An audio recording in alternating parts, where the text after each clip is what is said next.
de todos. E nós seguimos falando sobre gastrite com o doutor Almiro de Miranda Ramos, que continua aqui com a gente. Doutor, tem uma série de perguntas, mas antes de fazer as perguntas dos telespectadores, eu queria lhe falar um pouquinho sobre tratamento. Como que funciona o tratamento para gastrite? Bom, o tratamento tem uma etapa do tratamento que é dieta, com cuidados, né, daqueles alimentos que normalmente agridem o estômago, como o chimarrão, a pimenta, o café preto. E eu acho mais importante no tratamento assim, o estômago foi criado para receber alimentos. Então, não ficar muito tempo com o estômago vazio.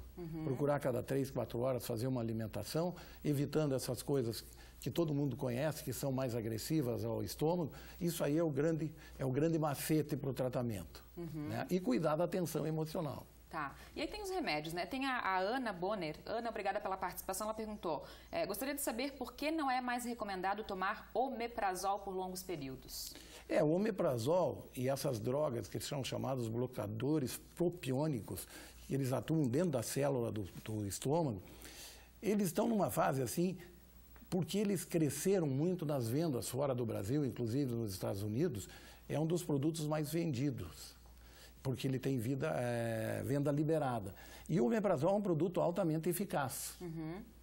Então, a longo prazo, começou a se discutir a possibilidade de ele criar algumas deficiências de vitaminas, tipo B12 principalmente, de íons, tipo magnésio, e facilitar, porque o estômago, quer queira, quer não queira, pela sua acidez, ele passa a ser um filtro de algumas coisas bacterianas que nós ingerimos. E ele acaba com as bactérias.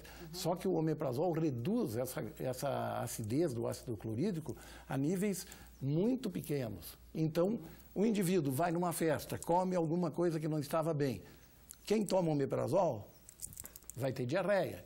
Quem não toma omeprazol pode não ter diarreia, porque o ácido clorídrico faz o serviço. E aí tem que sempre ter o acompanhamento do médico, então. É bom ter o acompanhamento, não é assustador, não tem trabalhos científicos provando que os derivados do omeprazol, que são uma série, né, possam criar demência, que o pessoal fala, câncer de estômago. Os trabalhos científicos não são muito evidentes ainda e não são aceitos pela classe médica. Tá certo. O Jairo do Palmital. Jairo, obrigada pela participação. Olá, parabéns pelo programa. Fiz uma endoscopia, apareceu duodenite, esofagite e gastrite. O médico me falou que era pela falta de comer de manhã.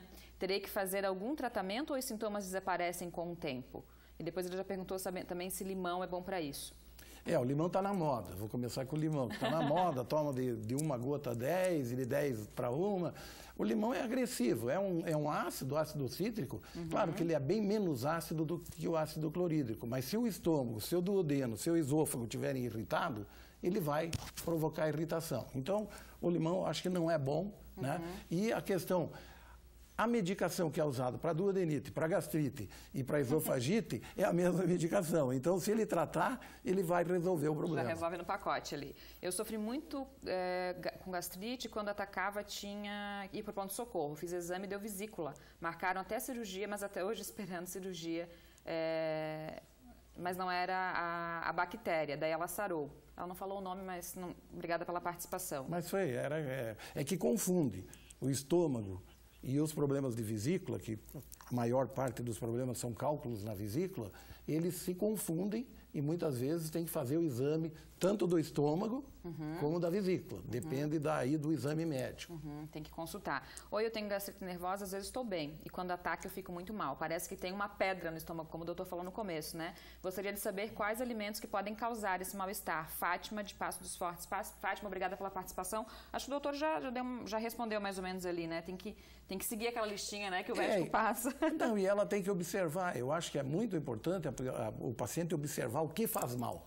E isso que faz mal, afasta. Já tem outra pessoa aqui falando também. Não fala o nome, mas vamos lá. Oi, boa tarde. Tá aqui. Ediane, do Presidente Médici. Ediane, obrigada pela participação. Queria saber como identifico a gastrite. Quando como frituras, me dá muito azia, principalmente na noite, quando eu vou deitar. E depende do lado que deito, aí aperto o estômago ou faço uma massagem, aí às vezes não passa, só tomando leite de magnésia. É, o antiácido. Na realidade, pelo que ela está contando, dá para fazer o diagnóstico. Ela tem uma doença do refluxo. Não é gastrite. Não é gastrite que ela tem. Que muda com a postura na cama, né? E que piora com as frituras, porque a fritura, ela abre aquele esfíncter que existe entre o esôfago e o estômago. Vamos lá. Parabéns pelo programa, Sonilde do Vila Real. Sonilde, obrigada pela audiência, pela participação. Tenho gastrite nervosa. O que devo tomar? Porque quando eu estou nervosa, me dói muito o estômago. Não, ela pode tomar antiácido, né? Do grupo aí, do leite de magnésio ou algum outro antiácido, e pode também usar o omeprazol por períodos curtos. Então, hoje se recomenda, a Sociedade Americana recomenda que aqueles pacientes que têm crises recorrentes façam uso do medicamento não por tempo indeterminado, mas por período curto determinado. Tem que cuidar da alimentação, né? E cuidar da alimentação. Oi, boa tarde. Está muito bom o programa de hoje, sempre com muita informação.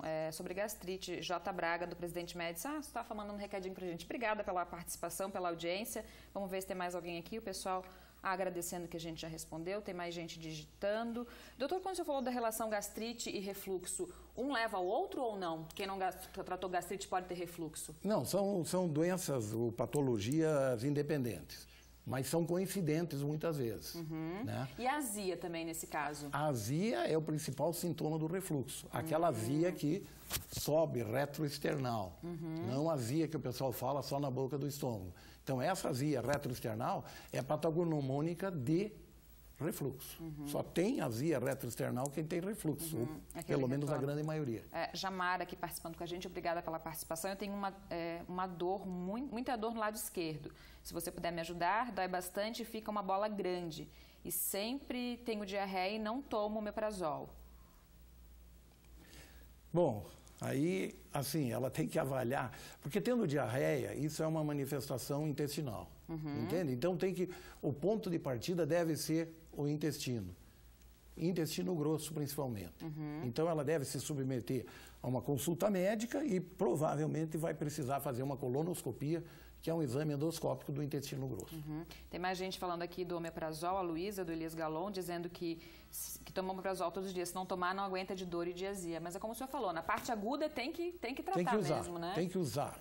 Normalmente, a pessoa que tem azia, ela demora de 3 a 6 meses para reconstituir totalmente a mucosa do esôfago, que dói. E depois desse período, daí tem que fazer aquele esquema que a gente chama, e eu falo no consultório várias vezes, sob demanda. Então, estou com problema, uso uma semana, uso 10 dias e paro. Mas os primeiros 6 meses tem que ser diariamente, porque daí você reconstitui a mucosa. E depois tem que cuidar da alimentação mesmo. Cuidar da alimentação e investigar qual é a causa, claro. Né? Okay. Sempre saber o que está provocando. Tem que se cuidar, né? Tem que se cuidar. Obrigada pelos esclarecimentos, pela participação. Volte sempre. Obrigado. Gente, obrigada pela participação de todo mundo, obrigada pela audiência, sempre mande recadinho pra gente, não esquece que a gente também está no Instagram, Ver Mais Oeste SC. Um beijo, uma excelente semana e fique sempre com a gente por aqui. Obrigada, até amanhã.